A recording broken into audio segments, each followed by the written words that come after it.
विश्राम मार्केटची गडबड करा समता SIP ची निवड. समता पतसंस्थेनं आणली ग्राहकांसाठी समताज SIP. आता 8% फिक्स्ड रिटर्न सह तुम्हाला मिळणार मोठ्या बचतीची संधी. समता पतसंस्था. टेन्शन नाही, रिटर्न्स निवडा व सुरक्षितता वाढवा. संपर्क 7722010222. धार्मिक कार्य असतील, कोपरगाव शहरामध्ये ज्या ज्या ठिकाणी होत होते त्या ठिकाणी ते नसतानाही त्यांनी त्यांच्या माध्यमातून या कार्यक्रम अशा पद्धतीचं काम त्यांनी केलेलं आहे. अभ्यासू, संयमी आणि दीर्घ अनुभवी असं नगराध्यक्ष पदाचे उमेदवार आपल्याला लाभलेले असताना विरोधकांनी प्रचाराची पातळी खालावत विविध प्रकारचे अपप्रचार केले. त्यांच्याबद्दल खालच्या पातळीवर जाऊन टीका केल्या.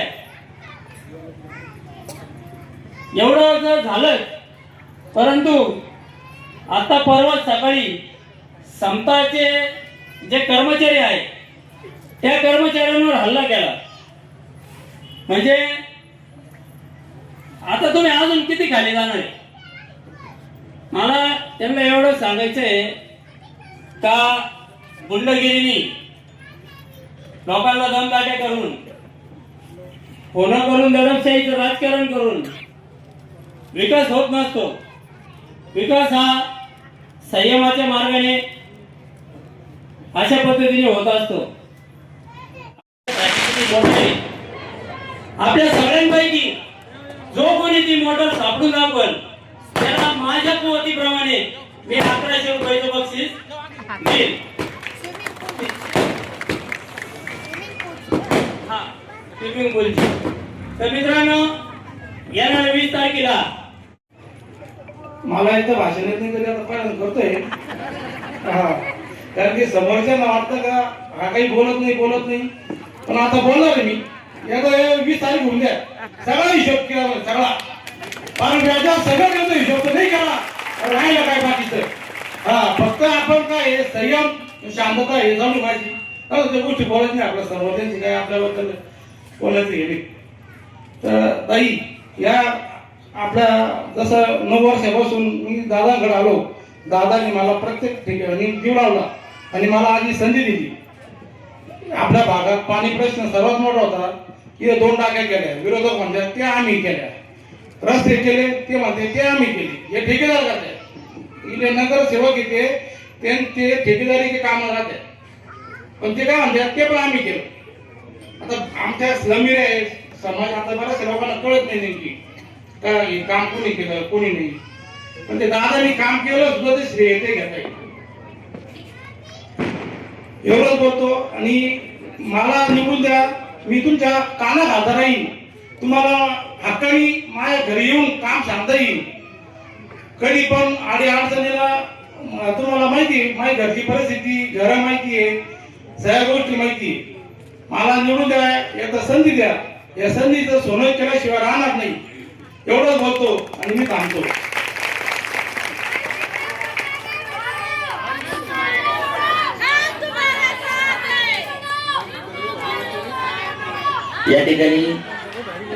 या ठिकाणी नगरसेवक पदाचे आपल्या दुसऱ्या उमेदवार वाल्मिकीची परिस्थिती माहिती.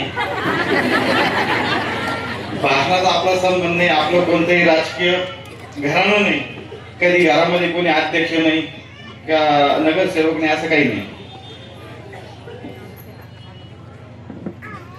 मी फक्त समाजकार्य, सांस्कृतिक या कामामध्ये अग्रेसर आहे. काम मला किती करायला लावून मी करीन. बोलणं थोडं अवघड जातं आणि आम्ही काम केलं की मग लोक बोलतात, त्याच्यात आनंद आहे.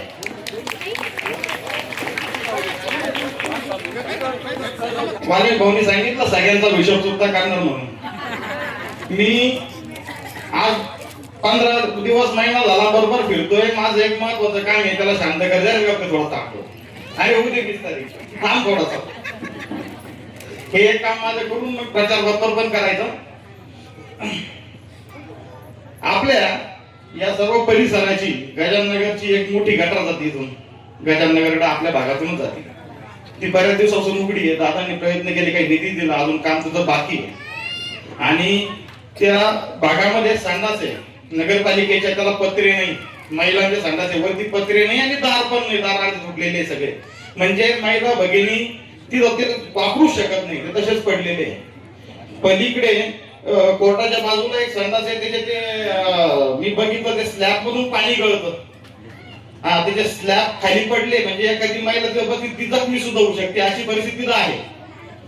तर मी या सभेच्या माध्यमातून ताई तुमच्या समोर शब्द देतो, वाल्मिक भाऊ आणि आमच्या मातोश्री जर निवडून आल्याच्या दिवसापासून 100 दिवस मोजायचे, हे 3 कामं पूर्ण करेल.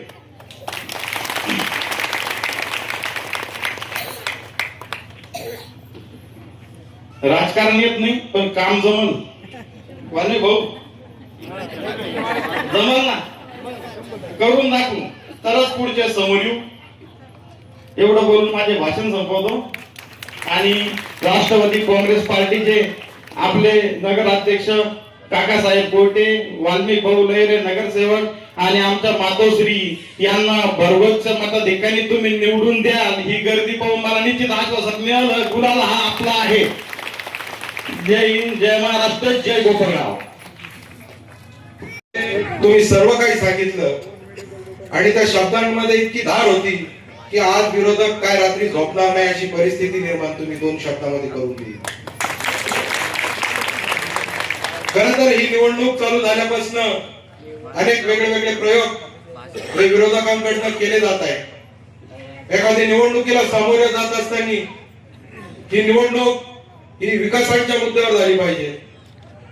ही निवडणूक इथल्या या कोपरगावच्या शहरवासींच्या ज्या अडीअडचणी आहेत त्याच्यावर झाली पाहिजे. पण विरोधक ह्या सगळ्या गोष्टींचा चर्चा न करता, या गोष्टींचा विचार न करता हे निवडणूक भडकवण्याचं काम ते सातत्याने करण्याचा प्रयत्न करत आहेत. 2 दिवसापूर्वी एका कर्मचाऱ्याला, आमच्या कर्मचारी मित्राला मारहाण झाली. एक दडपशाहीचं वातावरण या कोपरगाव शहरामध्ये निर्माण करण्याचं काम चालू आहे. पण या सभेच्या निमित्त मी त्यांना सांगू इच्छितो की ही कोपरगावची जनता ही सुज्ञ आहे, कोणाच्या भूलथापांना बळी पडणारी नाहीये. कोणीही जर दादागिरीची भाषा करत असेल तर त्यांनाही जनता जुमानणारी नाहीये. ही जनता विकासाबरोबर जाणारी आहे आणि विकासाचं जर दुसरं नाव आपल्या सर्वांना माहिती असेल तर ते माननीय आमदार आशुतोष दादा आहे. या संदर्भात आज आपण या ठिकाणी बसलोय. मतदान करत असताना फक्त डोळ्यासमोर एकच चित्र आणा, जे खरं आहे त्याच गोष्टीला मतदान करा, चुकीच्या गोष्टीच्या मागे जाऊ नका. 25-25, 30-30 वर्ष नगरसेवक एका भागातून निवडून येत असताना त्या ठिकाणी काय काम झालं हा तुम्ही पहिले विचार करा. 40-40 वर्ष एका परिवाराने सत्ता भोगली कोपरगाव तालुक्याची. एक साईडला 16 वर्ष सत्ता काळ्या परिवाराची होती. हा पिक्चर डोळ्यासमोर आणा. 40 वर्ष सत्ता भोगून सुद्धा कोपरगाव शहरातील महिलांना 23 दिवसात पाणी येत होतं. आशुतोष दादांनी 5 वर्ष सत्ता भोगल्यानंतर आपल्याला सगळ्यांना साथ दिली होती की मी या कोपरगाव शहरातील पाण्याचा जो प्रश्न आहे, तुमच्या डोक्यावरचा जो हंडा आहे तो खांद्यावर आणेल आणि अहोरात्र कष्ट करून निधी उपलब्ध करणं म्हणजे असं तसं सोपं काम नसतं. आपण एक इझी बोलून जातो की 5 नंबरचं तळ झालं ना आम्हाला 3-4 दिवसांनी पाणी येतं. पण ते तळ करत असताना रात्रंदिवस किती पाठपुरावा करावा लागला हे आम्ही आमच्या डोळ्यांनी पाहिलं. सांगायचा विषय फक्त एकच, 14 ते 19 या कोपरगाव शहराचं धुळगाव म्हणून नाव पडलं होतं. त्यावेळेला 23 दिवसात पाणी यायचं. अशा परिस्थितीमध्ये 2019ला आशुतोष दादांनी आपल्याला साथ घातली का मला तुम्ही निवडून द्या, सगळ्या समस्या मी सोडवतो. असं नाही का 14 ते 19 हे लोक करू शकत नव्हते. हे सुद्धा रस्ते चांगले देऊ शकत होते, हे सुद्धा पाण्याच्या समस्या सोडू शकत होते. पण सोडवायच्या नाही. कोपरगाव तालुक्यातील ज्या लोकांच्या जीवावर 40 वर्ष सत्ता भोगली त्या लोकांना सतत अडचणी ठेवायचा हा उद्देश समोरच्यांचा होता. रस्त्यांचे कामं निघाले. आशुतोष दादा आमदार झाल्यानंतर 28 कामांच्या निविदा प्रसिद्ध झाल्या. कामं चालू करायचे तर कोर्टात गेले ते कामं थांबवण्यासाठी. असं कधीच घडलेलं नाही का एखादा माणूस निवडून देतो आपण आणि तो आपल्या भागातील कामं होऊ नये म्हणून कोर्टात जाऊन स्टे घेतो. असं या कोपरगाव शहरात समोरच्या लोकांनी केलंय. 5 नंबरचं तळ होऊ नये म्हणून कोर्टामध्ये 2-4 शेतकरी उभे केले. त्या शेतकऱ्यांना आर्थिक पुरवलं. हायकोर्टमध्ये वकील देणं म्हणजे सोपं काम नाही. साधा शेतकरी त्या ठिकाणी वकील देऊ शकत नाही. 3-3, 4-4 वकील हायकोर्ट मध्ये दिले. एक वकिलाला 5-5, 10 लाख रुपये द्यावे लागते. म्हणजे एवढे करोड रुपये कशासाठी खर्च केले? आपल्यासाठी नाही, फक्त या गावात तळ होणे म्हणून ज्या लोकांनी खर्च केले, आज त्यांना धडा शिकवण्याची वेळ आलेली आहे. तुम्ही बघितलं असेल कोपरगाव शहरामध्ये आमदार असताना एकही रस्ता केला नाही. पण आशुतोष दादांच्या निधीतून जर रस्ते पुढे झाले, रस्त्याचे काम जर निघाले तर त्या ठिकाणी भले मोठे ब्रेक लावून द्यायचे. हे काम आमच्यामुळे झाले. सावळीवर पासून जो रस्ता झालेला आहे, तो सावळीवर पासून रस्ता झाला ज्यावेळेस दादांनी निधी मंजूर केला, आमच्या काळामध्ये निधी मंजूर झाला, भले मोठे बोर्ड लावले. मग सावळीवर पासून तो पुन्हा मग भाट्यापर्यंत रस्ता झाला, तिथपर्यंत रस्ता झाला तर तो आमच्यामुळे झाला. काही कारणामुळे पुन्हा मग भाट्यावरचा रस्ता राहिला असेल, बेट नाक्यावरचा रस्ता राहिला असेल, तिथले खड्डे दाखवायचे ते आशुतोष दादांमुळे राहिले. चांगले रस्ते झाले तर माझ्यामुळे झाले, आणि वाईट झालं तर आशुतोष दादांमुळे झाले. ह्या गोष्टी तुमच्यापर्यंत पोहोचवण्यासाठी आज इथं आम्ही आम्ही एवढं ठामपणे जे बोलू शकतो ते आम्हाला कधीच म्हणू शकणार नाही का कोर्टात आम्ही गेलो नाही. आम्ही सांगतो कारण त्यांनी ते केलंय म्हणून तुम्हाला सांगणं आहे माझं. ते येत्या 20 तारखेला एक असा नेता आहे कोपरगाव शहरामध्ये आशुतोष दादा, की आज कोपरगाव शहरामध्ये पुढच्या पंचवार्षिकला 4 वर्ष दादा 100% आमदार राहणार आहे. आणि आशुतोष दादांचा विकास करण्याचं जे काम आहे, पुढच्या भविष्यात आशुतोष दादाचा पराभव या तालुक्यात कोणीच करू शकणार नाही याची गॅरंटी मला आहे. कारण आम्ही फक्त पोपटपंची करत नाही, बोलून फक्त टमाटमा बोलायचं जायचं नाही, काम करायचं. लोकांच्या डोळ्याला ते काम दिसलं पाहिजे. सकाळी नगर जिल्ह्याचे पत्रकार काका तुम्ही होते बरोबर, त्या पत्रकारांनी फक्त ऐकलेलं होतं कोपरगाव शहरामध्ये काय काम झाले काय नाही. सकाळी आम्ही त्यांना घेऊन फिरलो, प्रत्येक ठिकाणचे काम दाखवले आशुतोष दादाचे. ते म्हटले अरे बापरे एवढे काम झालेले आहे कोपरगाव शहरामध्ये. थांबवलं त्यांनी आम्हाला. त्यांना म्हटलं तुम्ही अजून या ना, तुम्हाला एक दिवस पूर्ण दिवस 24 तास फिरावं लागेल, तुम्हाला पूर्ण 24 तास दाखवतो. हे जे लोक बोलतायत आशुतोष दादांनी निधी दिला तो कुठे गेला, आम्ही तुम्हाला गल्ली बोळामध्ये जे दिसतंय एकही गटार उघडी दिसत नाही. इथंच नाही, फक्त पूर्ण कोपरगाव शहरामध्ये काम झालेलं आहे. 25 समाजाला, सर्वसामान्य शेतकऱ्यांना, सर्वसामान्य समाजाच्या लोकांना मोठ्या ठिकाणी जाऊन मग लग्न लावणं अवघड असतं, साखरपुडे करणं अवघड असतं. अशा समाजांना आशुतोष दादांनी बोलवलं आणि त्यांना निधी उपलब्ध करून दिला. त्या निधीमध्ये त्या ठिकाणी दिमागामध्ये त्या ठिकाणी त्यांचे वास्तू उभे आहे. त्या ठिकाणी आपल्या गोरगरीब लोक लग्न कार्य असेल सगळं करू शकतो. तुम्ही का करू शकले नाही याचं उत्तर प्रथम या कोपरगाव शहरातील नागरिकांना. तुम्ही का आम्हाला पाणी देऊ शकले नाही याचं उत्तर या शहरातील नागरिकांना. स्विमिंग टँक बंद पडला, बस स्टँड तिथं उलट्या तोंडाचं करून ठेवलं. संगमनेरला जा तुम्ही, संगमनेरला बस स्टँड तुम्ही बघा किती सुंदर केलं, पुढे गाड्या गेले. आपण म्हणजे ते क्रीडा संकुल जे होतं कोपरगाव शहरातील जे खेळाडू लोक आहेत त्या खेळाडूंसाठी ते क्रीडा संकुल आलं होतं. ते तिकडे संजीवनीच्या तिकडे घेऊन गेले. एकही कोपरगाव शहरातले खेळाडू तिथं जात नाही. ते बाजारवंडे करून ठेवले, तिकडे कोणी जात नाही. आपल्या सगळ्यांचे पैसे व्हायला घातले. यांचा जाब त्यांना विचारा. येतील ते तुमच्याकडे सावा घ्यायला. त्यांना या सगळ्या प्रश्नांचे उत्तर विचारा, ते देऊ शकणार नाही. सध्या वेगळं चालू झालंय कोपरगाव शहरामध्ये. पहिले क्वार्टर केले. कोपरगाव शहरातील नगराध्यक्ष असतील, नगरसेवक असतील, यांचे ऍफिडेव्हिट चुकीचे, सगळे चुकीचे, फक्त हेच बरोबर आहे. इलेक्शन लांबवलं. काल परवा समजा एका नागरिक कर्मचाऱ्याला मारलं आणि आज ते वेगळंच घडलंय कोपरगाव शहरामध्ये. म्हणजे स्वतःच्या कार्यकर्त्यांकडे लक्ष द्यायचं नाही. आमच्या आशुतोष दादांचे जे प्रामाणिक कार्यकर्ते असतील त्या कार्यकर्त्यांच्या घरी त्यांचे नेते जातात आणि खोटे आश्वासन देतात आणि बळी पाडतात लोकांना. खोटे आमिष देतात, व्यसनारी करतायत.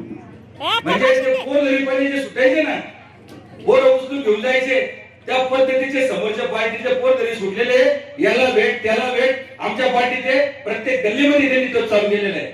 म्हणजे स्वतःवरचा कॉन्फिडन्स कमी झालेला आहे म्हणून दुसरे माणसं ओढायचं काम या लोकांनी चालवलेलं आहे. मला त्यांचा प्रश्न आहे, काल त्या विजय आपल्या याच्या गायटर डॉक्टरची जिकडे एक सभा झाली, त्या सभेमध्ये काका म्हणजे आता बोलायला काय बोलायचं, सुसंस्कृतपणा असतो एखाद्या नेत्याचा. तर त्या सभेमध्ये माजी आमदार अशोक दादा काळे संदर्भात एकदा झालं, दोनदा झालं. अरे अशोक दादा म्हणणार संस्कृती आहे का नाही काही? अशोक काळे म्हणते अरे आमचा नेता आशुतोष दादा सर्वसामान्य माणूस जरी आला आणि त्यांचे वडील जरी आले तर झुकणारा नेता आहे, आमचा पाया पडणारा नेता आहे, हे त्यांच्यावर संस्कृत झालेली आहे. आणि खुशाला अशोक काळे काही वाटत नाही स्वतःची जनाची नाही तर मनाची, अशी कधी संस्कृती राहते का? त्यांनी मध्ये मी बोललो काका की मागच्या आता आमदारकीच्या निवडणुकीच्या वेळेस पाठिंबा दिला आपल्याला, पण शिक्षक मतदारसंघामध्ये धारून पराभव झाला. तो पराभव होता 6 महिन्यांनी कोपरगावची विधानसभा लागली. एकदा नाही 5-5 वेळा कोपरगाव शहरातील सर्वे घेतले, पण 5 वेळा सर्वे घेतल्यानंतर सुद्धा त्यांना 0 रिपोर्ट आला. कारण आशुतोष दादाच्या विकासापुढे यांचं कोणी नावच घेईना, त्यांना त्यांचा पराभव स्पष्ट दिसत होता. आणि म्हणून त्यांनी नगर म्हणजे आशुतोष दादा म्हणायला सुद्धा गेले नाही त्यांना की आम्हाला पाठिंबा द्या. त्यांनी स्वतःहून पाठिंबा डिक्लेअर केला आणि म्हणून पराभव त्यांना समोर दिसत होता. आता या इलेक्शनलाही तसंच होत आहे. फक्त तुम्हाला एक कल्पना देतो मी, खालची जी नगरपालिकेचे सर्व नगरसेवक आहे या आशुतोष दादांचे निवडून द्या, जेणेकरून कोपरगाव शहरामध्ये आशुतोष दादा जो महाराष्ट्र शासनाकडून निधी आणणार आहे तो निधी कोपरगाव शहरात जर खर्च करायचा ठरला, उद्या जर मला ठरला आशुतोष दादाला का हा रस्ता करायचा आहे, मग हा रस्ता करायचा ठरला तरी ते पैसे उपलब्ध करून काम भागत नाही. समजून घ्या सगळ्यांनी.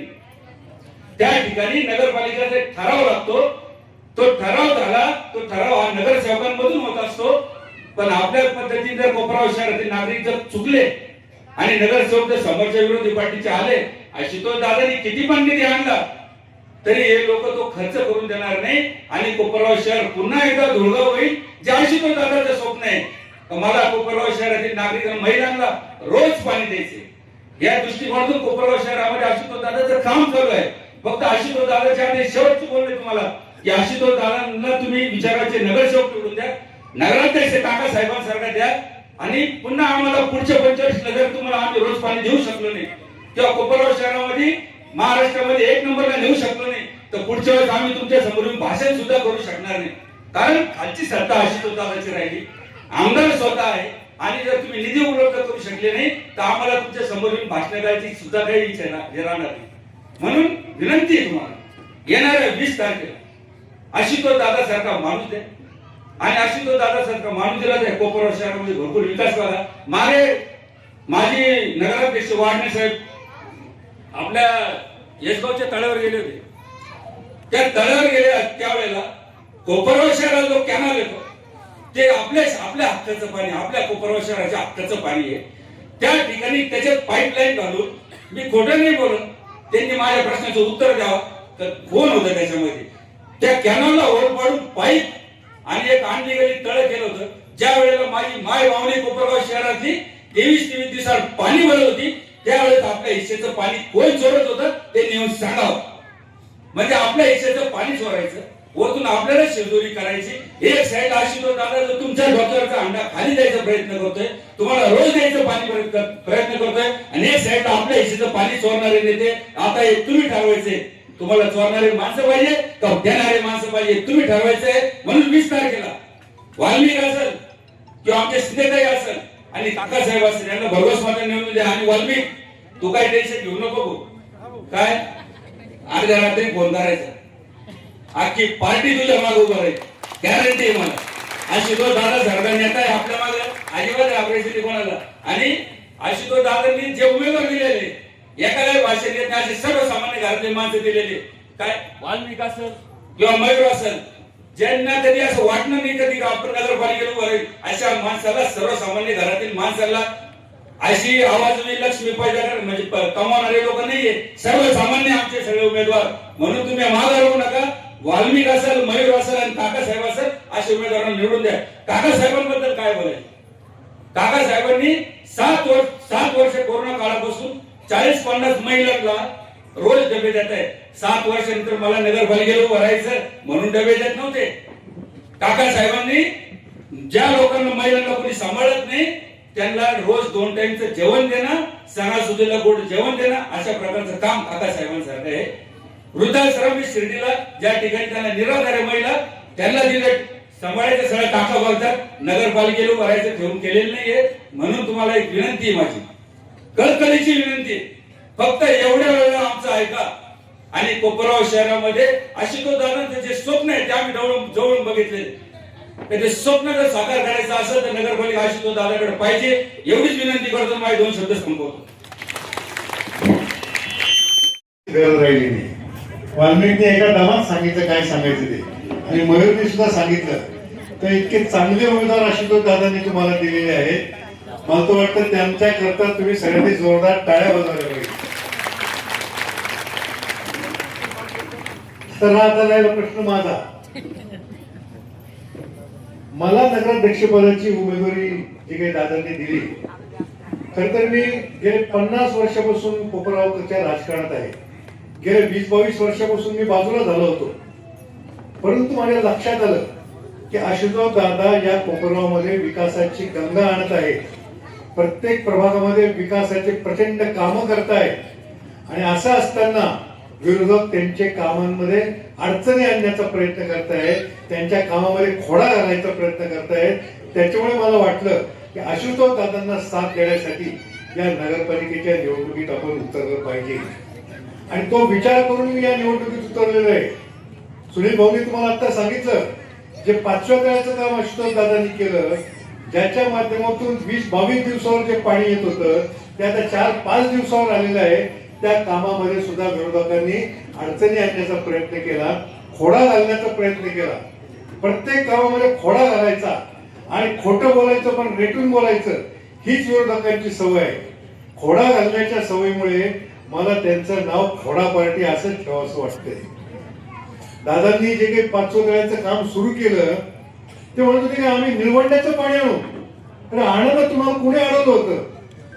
दादांनी जसं इकडचं पाणी आणलं, 5व्या तळ्याचं पाणी आपल्याला दिलं, आपलं 20 दिवसाचं पाणी 4-5 दिवसावर आणलं.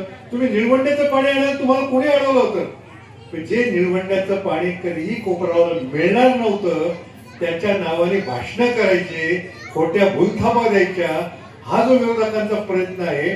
त्यामुळे मला या निवडणुकीमध्ये उतरावं असं वाटलं. आणि शासनाचा जो निधी आहे तो सरळ वाया निधी घालवला. आणि आशुतोष दादांनी प्रचंड काम या शासनाच्या निधीमधून केले. निधी वाया कसा घालवला बघा. तुमच्या प्रभागामध्ये स्विमिंग टँक बांधून ठेवला. मी तर पहिल्यांदा गेलो त्या स्विमिंग टँक मध्ये. सगळे गाढवण डुकरं तिथं लोळत होते. त्यांच्याकरता स्विमिंग टँक बांधला काय असं वाटतं. या स्विमिंग टँक करता जो शासनाचा पैसा खर्च झाला, याला जबाबदार कोण, याचा जाब आपण मतदारांनी विचारला पाहिजे. कोपरगावचं एसटी स्टँड आहे. तुम्ही इतर शहरातले एसटी स्टँड बघा, सिन्नरचं बघा, संगमनेरचं बघा, सगळ्या एसटी स्टँडच्या भोवती शॉपिंग सेंटर झालेले आहेत. या कोपरगावच्या एसटी स्टँड मध्ये कोपरगाव मधल्या जेवढ्या टपऱ्या उठल्या त्या सगळ्या टपरी धारकांचा प्रश्न मार्गी लागू शकला असता.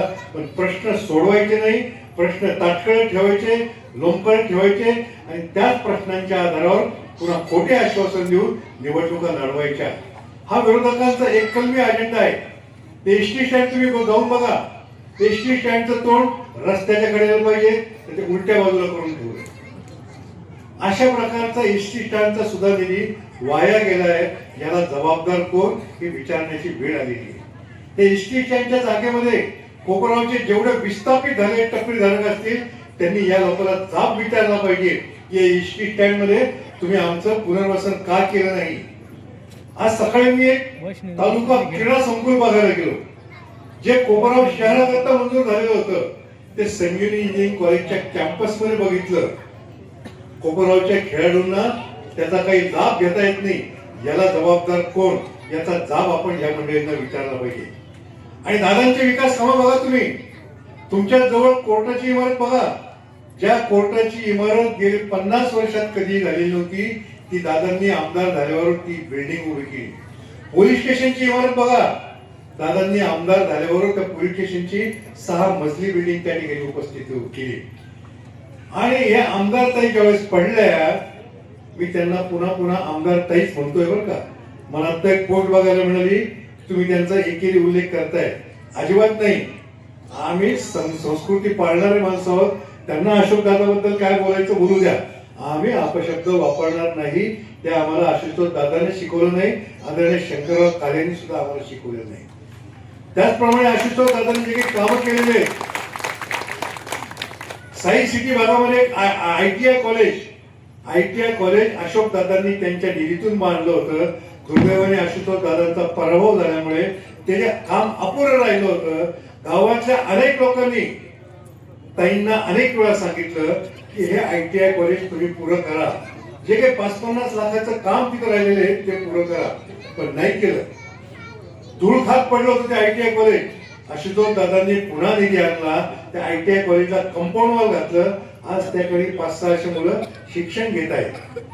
ही दादांची प्रवृत्ती आहे, ही काळ्या कुटुंबियांची प्रवृत्ती आहे. आणि त्याच्या उलट विरोधकांची प्रवृत्ती त्या कामामध्ये खोडा घालण्याची आहे आणि खोटं बोलण्याची आहे. 5-6 महिन्यापूर्वी त्यांनी एक रोजगार मेळावा घेतला होता. त्याच्यात घोषणा केली होती कोपरगाव तालुक्यातल्या 25,000 तरुणांना नोकऱ्या देणार. 25 तरुणांना तरी तिथे नोकऱ्या लागल्या का? ते खोट्या भूलथापा द्यायच्या, हाच त्यांचा एकमेव अजेंडा आहे. आणि आता ज्या ठिकाणी सांगितलं की आमच्या पतसंस्थेच्या एका कर्मचाऱ्याला मारहाण केली. आमच्या नावाचं त्यांना एवढं वावडं झालेलं आहे, समता या नावाचं एवढं वावडं झालेलं आहे की मी जे काम उभं केलेलं आहे ते समता परिवाराच्या माध्यमातून उभं केलेलं आहे. मी मागच्या आठवड्यात प्रचाराला या गांधीनगर भागामध्ये येत होतो. त्या मारुती मंदिरामध्ये 50-60 महिला माझी वाट पाहत बसल्या होत्या. मी त्यांना विचारलं, कशा करता तुम्ही माझी वाट पाहताय, तुम्हाला प्रचाराला यायचं का? नाही म्हटलं, आम्हाला चालता येत नाही, परंतु आम्ही तुम्हाला आशीर्वाद द्यायला आलेलो. कशाचा आशीर्वाद? त्यांनी सांगितलं की तुमच्या वतीनं आम्हाला रोज जेवणाचे डबे पुरवले जातात. कोपरगाव शहरातल्या शेकडो निराधार नागरिकांना आमच्या समता परिवाराच्या माध्यमातून रोज जेवणाचे सुग्राट डबे पुरवले जातात. समता पतसंस्थेच्या माध्यमातून कोरोनाच्या काळामध्ये 1000 लोकांना 3.5 महिने आम्ही घरपोच जेवण पुरवलं. समता परिवाराच्या माध्यमातून आम्ही एसटी स्टँडचं सुशोभीकरण केलं. ते एसटी स्टँड मध्ये एक माणुसकीचं मंदिर आम्ही उभारलं. त्या मंदिराच्या माध्यमातून सर्वसामान्य माणसांना कपडे देण्याचं काम आम्ही करतो मोफत. एक अभ्यास मंदिर उभारलेलं आहे, स्टडी पॉइंट. त्याच्यामध्ये ज्यांचे घर लहान लहान आहेत, ज्या घरातल्या विद्यार्थ्यांना अभ्यास करता येत नाही, असे 170 मुलं त्या अभ्यास मंदिरामध्ये अभ्यास करतायत. तिथे लाखो रुपयाची पुस्तकं आम्ही उपलब्ध करून दिलेली आहे. कोणाला फौजदार व्हायचं, कोणाला आमदार व्हायचं, कोणाला कलेक्टर व्हायचं, त्यांना मार्गदर्शन करण्याचं काम आम्ही या समता परिवाराच्या माध्यमातून करतो. शिर्डीला आम्ही एक समता साई आश्रय अनाथ आश्रम बांधलेले. तिथं 170 मुलं, बेवारस मुलं आणि 80 ज्येष्ठ नागरिक त्या ठिकाणचा सांभाळ आम्ही करतो. हे सगळं समता परिवाराच्या माध्यमातून जे आम्ही करतो. या समता परिवाराची त्यांना ऍलर्जी झाली आणि समतावर आरोप करायला सुरुवात केली. अरे आम्ही आमच्या थकबाकीदारावर काही गुन्हे, थकबाकी वसुली करतात, काही कारवाई केल्या, याच्यात वाईट काय? जे थकबाकीदार आहेत थकबाकीदारच आहेत. थकबाकीदारांची थकबाकी आम्ही वसूल नाही केली तर ठेवीदारांच्या ठेवी द्यायच्या कशा? आणि थकबाकीदारावर केलेली कारवाई हे पुण्याचं काम आहे असं मी समजतो. थकबाकीदारांचा किती रोष ओढवला तरी चालेल, तो राग असतो, पण थकबाकी ठेवीदारांचा तळतळाट आम्हाला घ्यायचा नाही. त्याच्यामुळे आम्ही त्या थकबाकीदारावर कारवाई केली. समताची किती ऍलर्जी हवी त्यांना. आमच्या एका कर्मचाऱ्याला मारहाण केली काल. तू काकाचं सोशल मीडियाचं अकाउंट चालवतो का म्हणे, आणि मारहाण केली. पुन्हा पोलीस स्टेशनला अर्ज द्यायला तेच गेले. चोर ते चोरांवर शिरजोर, चोराच्या उलट्या बोंबा म्हणतात ना, तसा प्रकार आहे यांचा. परंतु मी ठामपणे सांगू इच्छितो, त्यांनी मारहाण करो किंवा काही करो, आमचे कार्यकर्ते घाबरणारे नाहीत. पण आमचे कार्यकर्ते हे शिस्तप्रिय नक्की आहे. मी आणखी एका गोष्टीचा उल्लेख करू इच्छितो. महिला खूप आहेत या ठिकाणी. मला सांगा, लाडक्या बहिणींचं अनुदान किती महिलांना येतं? हात वर करा बरं. वा वा वा, धन्यवाद. एवढ्या महिलांना जे लाडक्या बहिणीचं अनुदान येतं ना, ते तुमचा लाडका आशुतोष दादा पाठवतोय. लाडके महाराष्ट्राचे उपमुख्यमंत्री अजित दादा, जे राज्याचे अर्थमंत्री सुद्धा आहेत, त्यांच्या हातात महाराष्ट्राच्या तिजोरीच्या किल्ल्या आहेत. दर महिन्याला त्यांच्या हाताच्या किल्ल्याने ते तिजोरीचं दार उघडतात आणि आशुतोष दादाच्या माध्यमातून तुम्हाला ते अनुदान पाठवतात.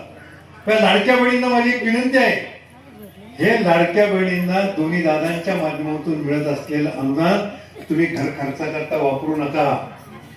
ते तुमच्या आजारपणाकरता, मुलाबाळांच्या शिक्षणाकरता, मुलाबाळांच्या लग्नाकरता ते राखून ठेवा. अनेक महिला मला प्रश्न विचारतात, आमच्या घर प्रपंचाचं साधन काय?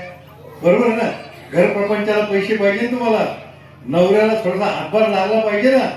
मग त्या दृष्टीनं आशुतोष दादांनी आम्हाला आदेश दिलेला आहे की गावामध्ये प्रत्येक प्रभागामध्ये एक महिला रोजगार केंद्र काढायचं. त्या महिला रोजगार केंद्राच्या माध्यमातून महिलांनी तिथे येऊन काम करायचं. काय काम करायचं? तुम्हाला लोणचं येत असेल लोणचं तयार करा, पापड तयार करत असेल पापड करा, चटण्या करा, ठेसा करा. काल खडकीमध्ये गेलो होतो, ते एका बाईचा ठेसा गावातल्या खूप कुटुंब खरेदी करतात. म्हटलं ताई तुमचा हा ठेसा मी महाराष्ट्रभर विकेल. त्याला नाव काय देईल? खडकी ठेचा. तसं तुम्ही जो जो माल तयार कराल ना, जो माल तुम्ही तयार कराल, काही तयार करा. आमच्या समता बँकेमध्ये आम्ही काही मशिनरी आणून ठेवलेल्या आहे. अगरबत्ती तयार करायची मशीन, कापूर तयार करायची मशीन, मेणबत्त्या तयार करायची मशीन, समईच्या वाती तयार करायची मशीन, फुलवाती तयार करायची मशीन. तशा मशिनी आम्ही इथं आणून ठेवू. तुम्हाला घरात पाहिजे असेल तर घरात देऊ, पण घर आपले लहान लहान असतात. माझ्या डोक्यात तर एक कल्पना आहे, तुम्ही पैठण्या तयार केल्या पाहिजे. पैठण्या कुठे तयार होतात? येवल्याला. ठीक आहे, येवल्याची मक्ती तरी का ताई? तुम्ही का नाही पैठण्या तयार करू शकत? आमच्या निवारा सोसायटीमध्ये खडकीमध्ये आम्ही अनेक महिलांना पैठणी तयार करायचं प्रशिक्षण दिलेलं आहे. त्या महिला पैठण्या तयार करतात. एक पैठणी तयार करायला कमीत कमी 30 ते 40 दिवस लागतात. बरोबर आहे? कोणी करतात तयार पैठणी? 30 ते 40 दिवस लागतात. 40 दिवसात तयार केलेली पैठणी केवढ्याला विकती? 40 ते 45 हजार रुपयाला विकती. 40 दिवस काम केल्यावर तुम्हाला पैसे किती मिळतील? 40 ते 45 हजार रुपये. म्हणजे रोज किती पडला? आहे कोणाचं गणित चांगलं? 1000 रुपये रोज पडला. 1000 रुपये रोज. तुम्हाला पेटीकोट शिवायचे असतील, परकर शिवायचे असतील ते शिवा. आशुतोष दादांनी मध्यंतरी प्रदर्शन मध्ये काही महिलांना 9 वारी साड्या नेवायचं प्रशिक्षण दिलं. शहरातल्या महिलांना 9 वारी साड्या नेसता येत नाही. तुम्हाला येतात? आपल्या भागातल्या लोकांना शहरातल्या महिलांना नेसता येत नाही. त्याच्यामुळे शहरात 9 वारी साड्यांचा खप मोठ्या प्रमाणावर आहे. तुम्हाला पेटीकोट तयार करायचे असतील तुम्ही पेटीकोट तयार करा. मी काल सुभाषनगर मध्ये गेलो होतो. काही महिला पेटीकोट परकर तयार करायचं काम करतात. मी त्यांना विचारलं, रोज तुम्ही किती परकर तयार करतात? ते म्हणजे 4-5 करतो. एक परकर केवढ्याला विकतो? ते म्हणजे 70 रुपयाला पडतो एक परकर. कसं काय? ते 32 रुपये मीटरचं कापड आणावं लागतं. त्याला 5-6 रुपयाचा दोरा लागतो. बस ती तुम्ही 64 आणि 8 आता 70 रुपयाला मग परकर विकतो. तुम्ही विकता केवढ्याला? ते म्हणजे 90 रुपयाला विकतो. म्हटलं तुमचा परकर मी कमी भावात करून देईल. मी त्या कोपरावच्या दुकानदाराला फोन लावला, ठाकराल सेंटरला. त्याला म्हटलं तू अरे बाबा या महिलांना 32 रुपये भावाने कापड देतो, मला तुझ्याकडून जास्त कापड खरेदी करायचंय. तो किती करायचं? मी म्हटलं 1000 मीटर करीन.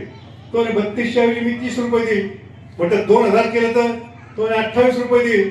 मी त्याला म्हटलं 5000 मीटर मला कापड खरेदी करायचं. तो म्हणे काका मी 22 रुपयात देईल. म्हणजे वाचले किती? 10 रुपये मीटर वाचले. हे होलसेल मध्ये मी कापड खरेदी करीन. हे सकाळी तुम्ही माझ्याकडे येऊन कापड घेऊन जायचं. माझ्याकडे म्हणजे माझ्याकडे नाही, वाल्मिक भाऊकडे किंवा मयूरच्या घरी मी आणून ठेवी. त्यांच्या घरून तुम्ही कापड घेऊन जायचं. त्याचे सकाळी पैसे द्यायचे नाही. त्याचे पैसे संध्याकाळी तुम्ही परकर तयार करून आणायचा. 22 रुपये मीटरनी केलेला परकर तुम्हाला केवढ्याला पडेल? 50 रुपयांनी पडेल. जो पहिले 70 रुपयाला पडत होता तो 50 रुपयांनी पडेल. तो विकतात केवढ्याला त्या बाया? 90 रुपयाला. म्हणजे तुम्हाला नफा किती झाला? 40 रुपये नफा झाला. अशा पद्धतीने होलसेल मध्ये 5-5 हजार मीटर मी गावातल्या 500 बाया निवडणार आहे. 500 बायांना जर रोज 10 मीटर कापड दिलं तर 5000 मीटर कापड मला दररोज लागल. हा साधा हिशोब आहे. एवढंच नाही, तो 90 रुपयाला मी तुमच्याकडून तो परकर ते पेटीकोट हमी भावाने विकत घेईल. तुम्हाला मी गॅरंटी देईल, तुम्ही जेवढे परकर तयार कराल ते मी 90 रुपयांनी विकत घेईल. आणि विकत केवढ्याला? मी पुण्या मुंबईला चौकशी केली. 120 रुपयाला होलसेल मध्ये परकर विकले जातात. 90 रुपये तुमच्याकडून परकर घेतले, मी 120 रुपयाला विकले. म्हणजे मला नफा किती मिळाला? 30 रुपये. हा नफा मी माझ्या खिशात ठेवणार नाही. तुमच्या सगळ्यांची एक सहकारी संस्था करणार आहे. हा सगळा मिळाला नफा त्या सहकारी संस्थेला जाणार आहे. म्हणजे तो पण तुम्हाला जाणार आहे. म्हणजे आधी किती मिळाला होता नफा? 40 रुपये वर 30 रुपये. 70 रुपयाच्या परकारामध्ये 70 रुपये नफा, हा असा व्यवसाय आपल्याला प्रत्येक प्रभागामध्ये उभा करायचा आहे. आशुतोष दादा ज्यांच्या घरामध्ये जागा नाही आणि ते पैठणी तयार करायला जो हातमाग लागतो ना, त्याला कमीत कमी 10 बाय 10 जागा लागते. आपले घर छोटे, दादांच्या माध्यमातून आपण एक महिला रोजगार केंद्र उभं करून घेऊ, बांधकाम करून घेऊ, त्याच्यामध्ये 10-12 माग आपण आणून ठेवू. महिलांनी त्या ठिकाणी यायचं, त्या ठिकाणी पैठण्या तयार करायचा, ज्यांना पेटीकोट तयार करायचे त्यांनी पेटीकोट तयार करायचा.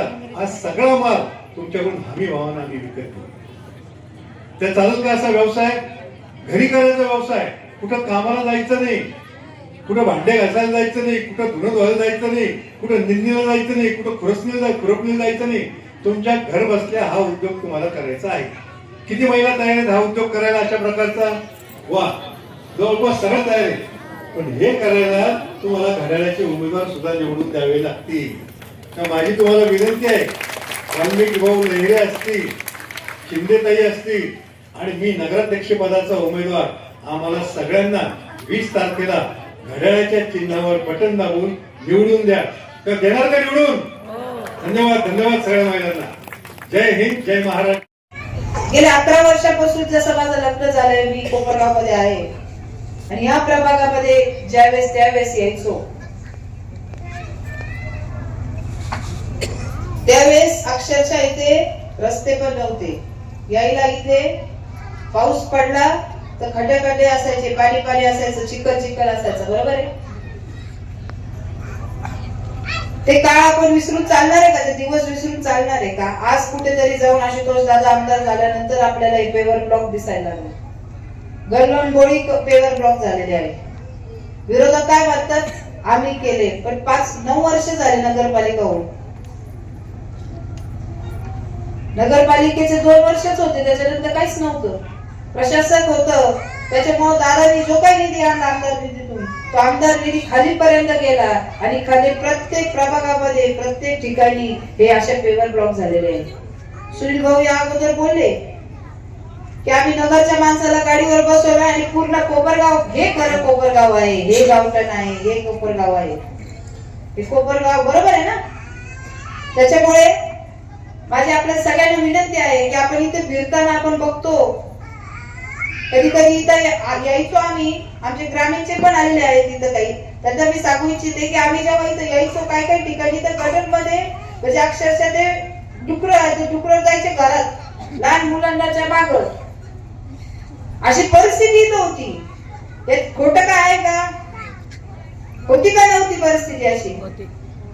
आज आहे का तशी परिस्थिती? आज ती परिस्थिती नाही. आज आपण बघतोय प्रत्येक ठिकाणी पेवर ब्लॉक सारखे सगळ्या रस्त्यात झालेले आहेत, पेवर ब्लॉक झालेले आहेत, सगळ्या कव्हर गटरी झालेले आहेत. पण पाठीमागचा एक रस्ता आहे, पाठीमागची एक बोळ आहे या प्रभागामध्ये, जिथं काम अजूनही बाकी आहे. थोडे सगळे काम झालेले आहे. जेवढं काही दादा करू शकले ते दादानी केलं नाही. माझी एवढीच विनंती की अजून आपल्याला काम करायचे. आणि काम कोण करतं?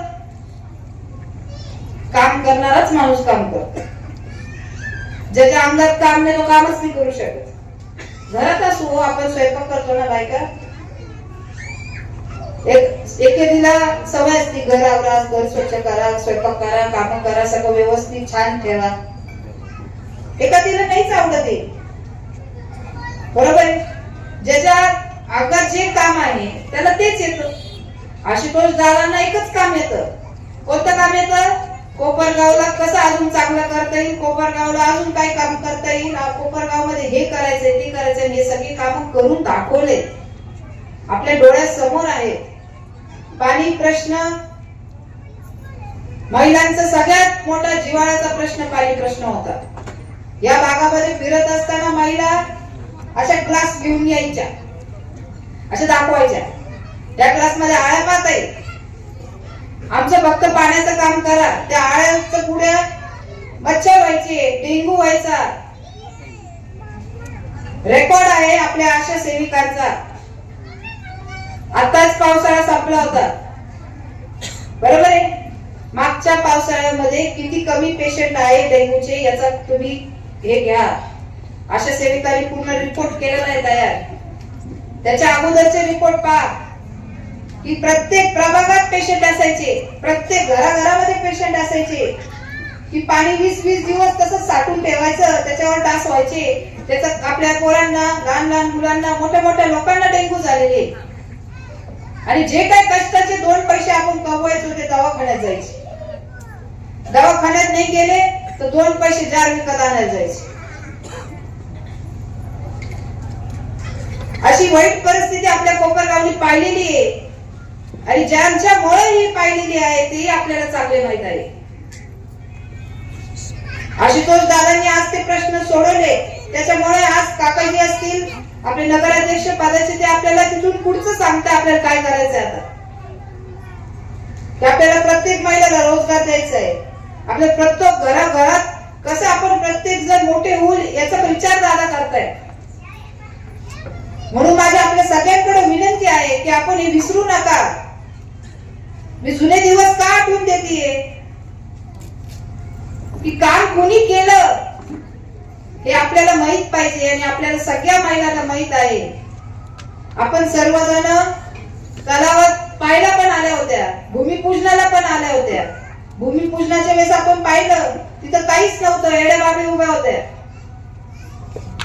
त्याच्यानंतर ते सगळं क्लिअर करून तिथे जो तलाव झाला तोही आपण सर्वांनी पाहिला. नंतर येऊन पाहिला ना महिलांनी, आल्या होत्या तुम्ही सगळ्या.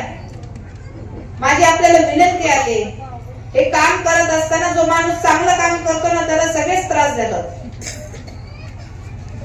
एखाद्या माणसाने विचार केला ना की नाही आपल्याला गावासाठी चांगलं करायचंय, लगेच सगळेजण जे इकडे बोलतात काहीतरी वेगळं, लोकांसमोर बोलायचं वेगळं आणि करायचं वेगळं. 36 याचिका आहेत, 36 कोर्टामध्ये 36 याचिका दाखल केलेल्या आहेत की हे काम कसं थांबेल. तलावाचं काम झालं नाही पाहिजे. का बरं? आता तुम्ही येता, कोणत्याही येता आणि कसं काय बोलता तुम्ही लोकांना. आज जे लोक पाणी पितात, आज जे लोक आमचे सर्वजण आहेत, या सगळ्यांचं प्रेम आहे दादांवर, दादांवर विश्वास आहे. आणि म्हणून दादा देखील एक जे काय तलाव आहे हे पूर्ण करू शकले, कारण या सगळ्यांचा आशीर्वाद दादांसोबत आहे. दादांनी फक्त येऊन मला मतदान द्या असं नाही म्हटलं की परत गेले आणि परत काम नाही केलं का. आपला प्रत्येक वेळेस विचार केला, आपल्या प्रत्येक महिलेचा विचार केला, प्रत्येकाचं काम पूर्ण केलं. प्रत्येक समाजाला बोलून दादांनी निधी दिलेले. आज प्रत्येक समाजाचे समाज मंदिर बांधून राहिले सगळ्या ठिकाणी. मला प्रत्येकाला एकच विनंती आहे, 20 तारखेला आपण सगळ्यांनी, महिलांनी स्पेशली, आपली एक टॅगलाईन आहे, घड्याळामुळे पाणी तर पाण्यासाठी घड्याळाला मतदान करा. कारण की आपल्याला रोज पाणी द्यायचंय आणि त्यासाठी आपल्याला 1 ते 4 नंबर तलाव पण आपल्याला दुरुस्त करायचे आहे, त्यांचंही कॉन्क्रिटीकरण करायचं आहे. आता इथं खरं बसलेले आहेत ग्रामीण भागातील, ते कोळेगाव भागातलेच आहेत, त्यांना चांगलं माहिती आहे निवडलं पाणी कुठे येणार आहे कुठे नाही येणार आहे. विरोधक बोलतात आम्ही इकडे आणणार आहे पाणी, आम्ही तिकडे आणणार आहे पाणी. कधी कुणालाच काहीच दिसलेलं नाही. खरंच त्यांना आणायचं होतं तर त्यांनी असं प्रत्येक कामात, चांगल्या कामात खोडा टाकला नसता. जनतेचं भलं होत होतं त्याच्यात तुम्ही खोडा टाकायचा.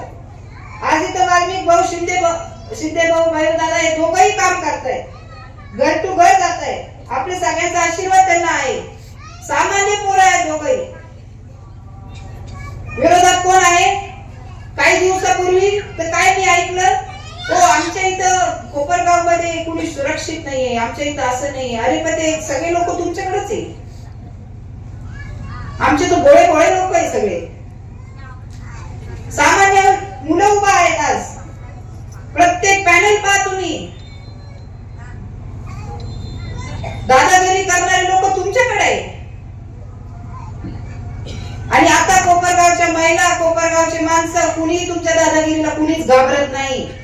कारण आम्हाला माहिती आहे की आमच्या सोबत आशुतोष दादा आहे आणि आम्हाला माहित आहे की आमच्या बरोबर घड्याळ आहे. आणि म्हणून आम्ही सगळे काम जे काही या जनतेला पाहिजे आहे, जे काही कोपरगावच्या चांगल्या भल्यासाठी आहे ते आपण पूर्णच करणार आहोत. त्याच्यामुळे आपल्या सगळ्यांना विनंती आहे, येत्या 20 तारखेला आपण घड्याळ या चिन्ह समोरील बटन दाबायचं आहे. आपल्या प्रभागामध्ये भरपूर कामं झालेली आहेत आणि ते फक्त आशुतोष दादामुळेच झालेले आहेत. कारण जे नगरसेवक तुम्ही निवडून दिले होते ते काय परत येऊन पाहिलं पण नाही तुमच्या घरात. आता येत आहेत ते, कारण तेच उभा आहेत. बरोबर आहे. आता त्यांना तुम्ही सगळ्यांनी उत्तर द्यावं अशी मी तुमच्याकडे विनंती करणार आहे. महिला सगळ्याजणी सगळ्या हुशार आहेत. कुणीही कुणाच्याही भूलथापाला बळी पडू नका. कुणी येतं कुणी काहीतरी सांगतं, या अगोदर का नाही केलं त्यांना विचारायचं. आशुतोष दादा काम करायला लागले का आशुतोष दादांवरती लगेच सगळ्यांनी दुसऱ्याच गोष्टींवर काहीतरी बडबड करायची. कामावर बोला ना तुम्ही. एखाद्याने म्हणावं ठीक आहे इथं हे काम का नाही झालं, तिथं हे काम नाही का नाही झालं. नगरसेवक तर तुमचेच होते, बरोबर आहे. त्यावेळेस तर तुम्ही काहीच काम नाही केलं. म्हणून माझी आपल्याला विनंती आहे की आपल्याला वरती आशुतोष दादा आहेतच, खाली आपल्याला नगरपालिकामध्ये आपण सर्वांनी जास्तीत जास्त घड्याळ या लोकांना तिघांनाही घड्याळ समोरील बटन दाबायचंय. कुठेही विसरायचं नाही, गडबड करायची नाही. कुठेही येऊ दे, आपल्या सगळ्यांचं प्रेम हेच आशुतोष दादाची ताकद आहे, लक्षात ठेवा. आशुतोष दादांना खूप विश्वास आहे तुमच्या सर्व जनतेवर, आपल्या सगळ्यांच्या आशीर्वादावर, आपल्या सगळ्यांच्या प्रेमावर. म्हणून आज ते खंबीरपणे उभा आहे. त्यांनी कधी कोणत्याही अशा हे जे काही चालू आहे ना याला कधी उत्तर देत नाही दादा. दादा म्हणतात माझं काम म्हणजेच माझं उत्तर आहे. जो विश्वास दादांना तुमच्यावरच आहे तोच विश्वास तुम्ही त्यांना, मी सांगितलं 14 नंबर 15 नंबर प्रभाग या काय घरांमध्ये काही मत 15 मध्ये काही 14 मध्ये, म्हणून मी असं सांगते की तुम्ही सर्वांनी प्रेम हे मतदानाद्वारे दाखवावं. तुमचा विश्वास हा मतदानाद्वारे दाखवा. एवढंच मी इथं बोलते व माझे 2 शब्द संपवते. आपण नक्कीच घड्याळाला मतदान करणार ना? हात वर करून सांगा बरं, सगळे घड्याळाला मतदान करणार ना? थँक्यू.